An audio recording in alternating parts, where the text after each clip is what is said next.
Hi, this is Anna Imagination. So I know what this is now. This is my final exam of me having to go through all 12 ethics. Oh. So vulnerability is a lot of this. This is how it's done. You ask yourself, why isn't it done? And then when you confront your fear, you go to the next perspective. So now I'm in vulnerability, which means I am now in the second ethic. The second ethic is it's a the first two ethics are the most complex. They are so fucking complex. It is like probably because the majority of what we know about them are in the people who are 1 to 2 years old and they don't speak very well. So trying to get a 12-month-old to say, what does it feel like being in the 12th ethical perspective stage of one? Well, my intuition does not allow me to reverse engineer very much at this stage. And I have this overwhelming, this just doesn't work. So I'm sitting here going, how do I figure out what babies feel? And it's been difficult. There was a lot of, it was interesting. Oh, was it revealing? I got to see so many parents mirrored right inside their kids. And I went, wow. By the way, narcissistic habits are integrated into a child before they are 3 years old. Yep. And it happens when you try to help someone and they go, no, don't do that. Well, I was only trying to help. Boom, narcissism. That's what it looks like. So if your children are saying that word, you're saying that word. But I was only trying to help, narcissist. So that's the kind of shit that I like. Reverse engineer. And I went, well, look at that. If children say X, parents say X. Interesting. I got one for every one of them. So I was here. I sang to you and I told you theater on stage and I did the whole subconscious dialogues and I was like, I'm going to practice this. I haven't been able to do acting and it was part of my healing and all that wonderful thing. And excuse me, Mr. DeMille, I'm ready for my close up. And this is it right here. So I've been trying to figure out how to market this because, Douglas. And I realized that story is how we learn. So I went, whoa, totally, absolutely story, playroom. So I'm going, all right, so what we'll do is I'll tell a story. And I also want to do like a meditation. Instead of nap time, maybe nap time too. It'll be the cuddle puddle time. I like that. And then in addition to story, here I am designing the playground. And I feel sad.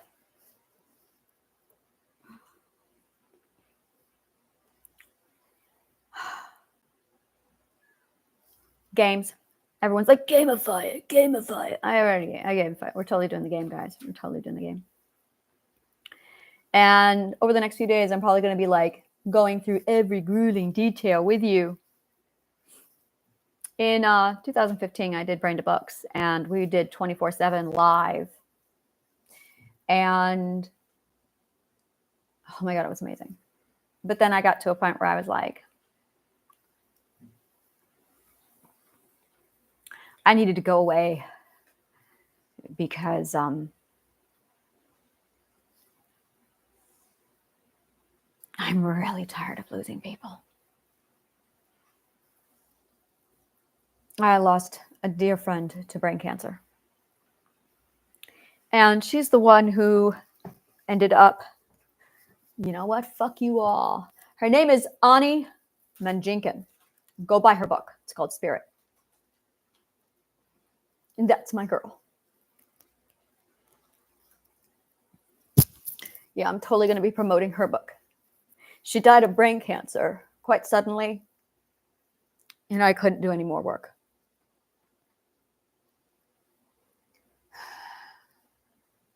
And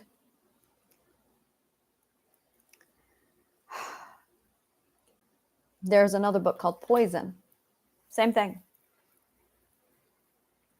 where the author died and other authors bound together to sell the book for the author. It's really sweet. And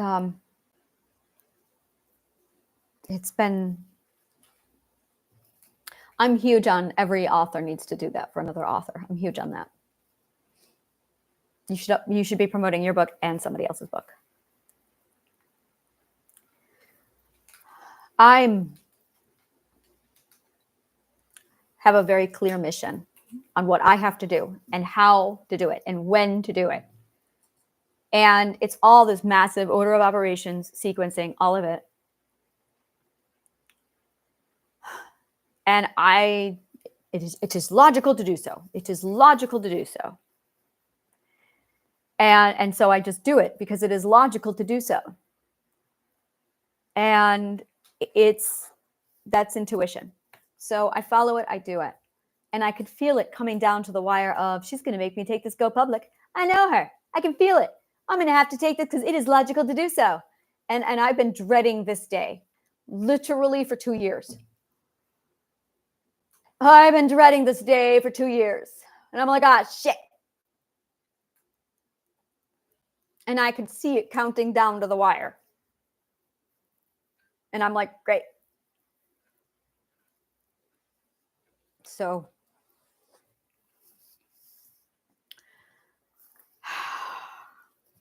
yeah. There isn't a mental illness I cannot logically explain, which makes it officially not a mental illness because they're logical. They're not illnesses if they're logical. Look it up. Mental illnesses are highly logical and they are very, very revealing.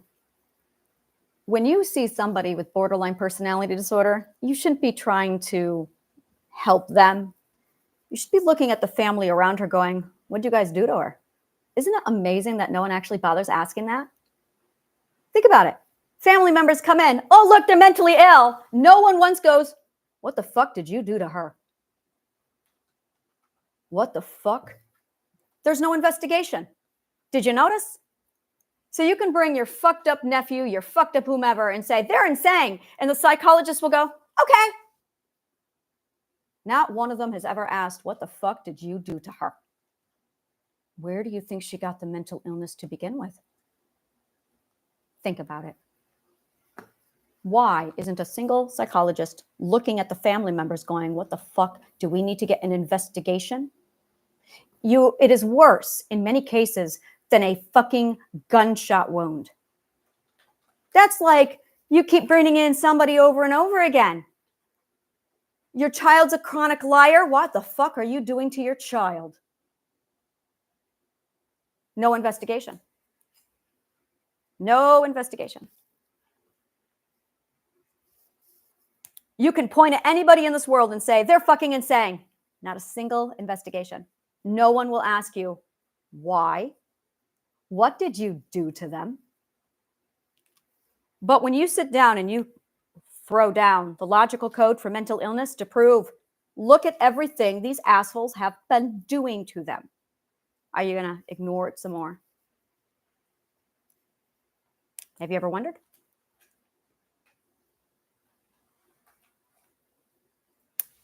Yeah.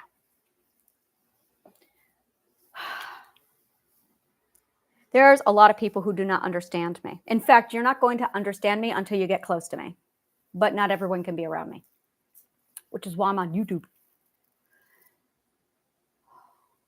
And that's where I keep coming back to the vulnerable part. I'm still lonely. I'm still alone. I have a group now. I have a team. And it's been really hard finding. It's been really hard. And I have this massive, I understand. This is the way it's got to be. And here's why.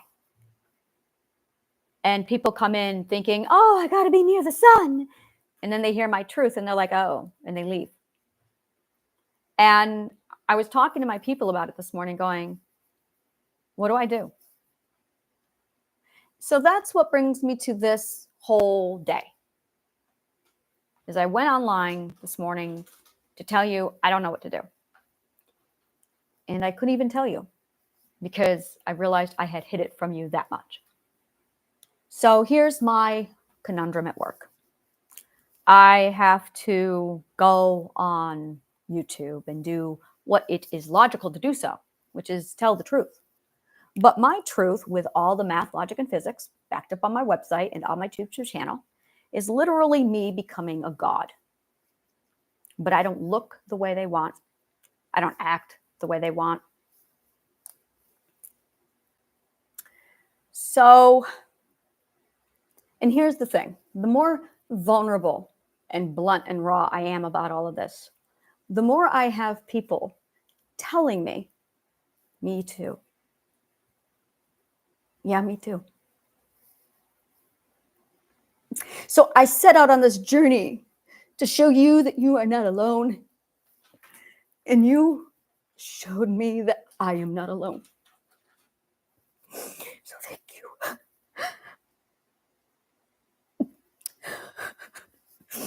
Thank you.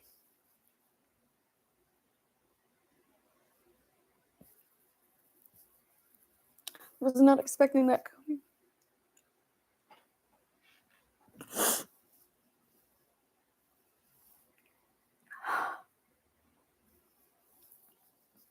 And then I got really aggressive. Don't fucking touch my logic.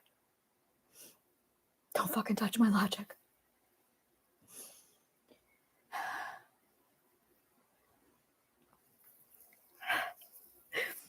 Because you touch my logic.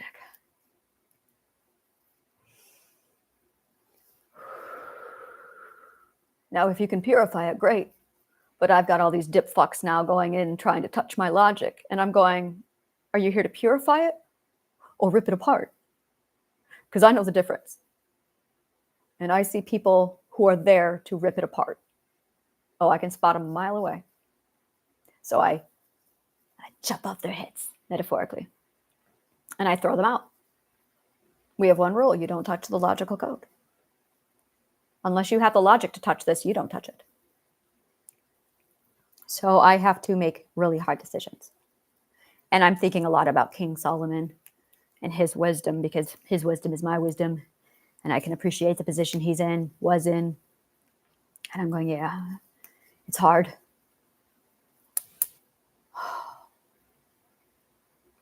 And it's when you are so vulnerable that you reach a point where you wish you could be invisible. And you suddenly wish you could switch between visible and invisible. But most of us get stuck in invisible, or we get stuck in visible to avoid invisibility. And you have to learn how to juggle visible with invisible. So I came up with a manifestation. May I be visible to my friends and invisible to my enemies.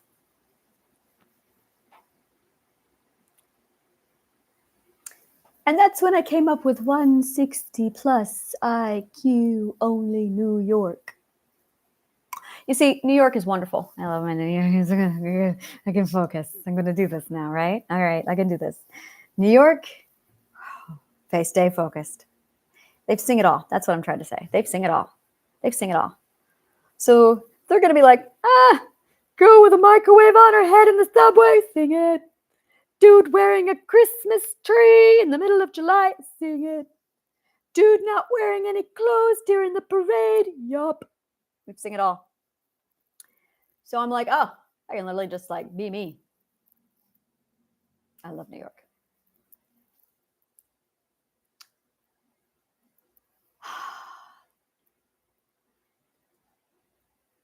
I have another one in there, but I just can't figure it out yet. I'll figure it out soon. So I'm going to be like, keep out. That'll be it. Keep out. Girls only. Keep out. No, I don't want it to be girls only. No, I got to think about this. Smart people only. Keep out. Okay, I want to do something only. Keep out.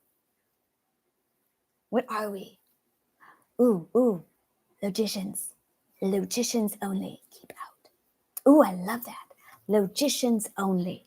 Keep out. Logicians only. Keep out. Oh, students only. Ooh, that's nice. Students only. Oh, I like that. Students only. Yes. Students only. Students only. Oh, I love that. Students only. Keep out. That's going to be like that's it right there. That's it right there. Oh, yeah, I forgot I'm cooking. I do that a lot. Is my water boiling? It's boiling. I'm going to have corn, people. I'm going to have buttered corn on the cob. Yes. I'm so excited. So excited. All right. Thank you. May the truth always find you.